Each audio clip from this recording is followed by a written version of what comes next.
Look, most men don't ruin their lives with one loud explosion. They just slowly evaporate under the weight of like 1,000 small obligations that they never actually signed up for. You see, we look up one day and realize we are exhausted, but nothing's really moving. We're not lazy. We're not checked out, just busy. The calendar's full. Days are packed.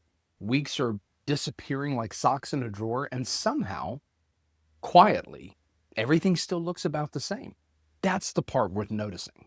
See, most of the time, we're not struggling because we aren't doing enough, right? We're struggling because we're doing everything, and none of it seems to be changing the direction of our life. We're too tired to be called stagnant, but we also can't point to a single thing and say, yeah, that moved the needle.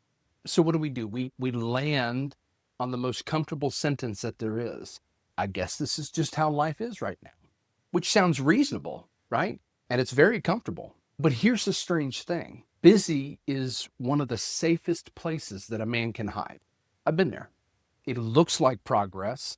It sounds like progress when we talk about our day. It even feels like progress when we collapse on the couch at 9 o'clock at night and we don't want to move a muscle. Busy seems to get a free pass. It's like standing behind a forklift. Nobody's really going to ask questions of that guy. They pretty much figure he's got that handled. We don't get stuck because we stop moving. We get stuck because we never stop moving long enough to notice that we're just going around in circles.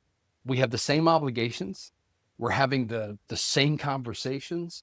We're dealing with the same problems, just handled much more efficiently than we handled them last year. We've mistaken getting better at maintaining our life with actually changing it. Adding more movement to that circling around doesn't turn it into a path. It just makes us tired, more tired, going around in circles. This isn't a character flaw. It's not weakness necessarily. It's not a discipline problem. Usually it's the opposite. It's a man doing exactly what he was taught to do, right? We're taught to stay responsible, don't complain, keep things moving. And yeah, again, I've been right there in that same position. But running things, changing things, they're two different skills. We're usually very good at the first one. See, this realization tends to show up in quiet movements, like a Sunday afternoon, nothing scheduled, that stretch of road on the drive home, nobody in our ear, the radio is off. We realize that we've been present for everything, but strangely absent from actually having a direction. Nothing dramatic. It just starts to feel unsettling. Now, this is where the world jumps in loud. We wake up earlier, we grind harder, we optimize our time, but time isn't the problem. We already filled all the time that we have. Busy has become a kind of camouflage disguising all of that. As long as we're moving and doing something, we don't have to talk.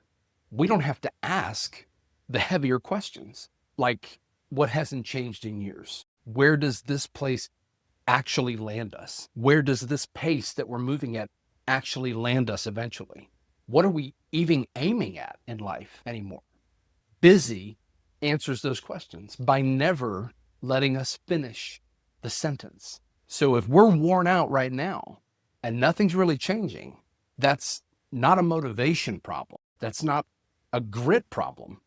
It's usually just a man standing inside of a pattern that looks productive from the inside. And that thing we noticed at the beginning, being exhausted without movement, that's not the problem.